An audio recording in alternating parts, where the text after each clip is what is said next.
ناظرین کرام، پروگرام کے آخر میں بات کرتے ہیں تحصیل علی پور چٹھا کی، جہاں chief officer municipal committee, patwari, نائب تحصیلدار سمیت نائب قاصد کی کاستانیوں کے چرچے میڈیا سمیت زبان زد عام ہیں۔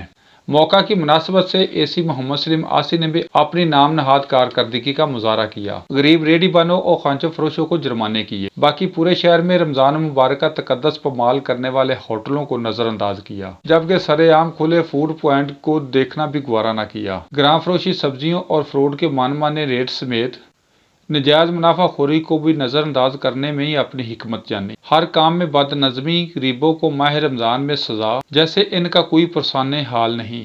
نجائز تجاوزات، جگہ جگہ روڈ کا بلاک ہونا اور نجائز اڈوں سمیت میونسپل کمیٹی کی پرچی پر بتا مافیا کو نظر انداز کرنا بھی شیڈول کا حصہ تھا۔ پٹواری انس وحید چیمہ کا تبادلہ ہونے کے باوجود چارج نہ چھوڑنے کی بدمعاشی بھی درگزر کی گئی، جبکہ ہلکی سی بارش نے پورے شہر کو ڈبو کر رکھ دیا۔ بلدیہ کی کارکردگی پر ہزاروں سوال اٹھ رہے ہیں، لیکن اے سی صاحب کی پراسرار خاموشی کئی سوالات کو جنم دے رہی ہے۔ اس سے آگے میں کچھ بولوں گا تو شاید مصوف کے پروٹوکول میں فرق آئے گا، لیکن عوام یہ بھی جانتی ہے مصوف کی گاڑی میں پٹرول کس نے ڈلوایا۔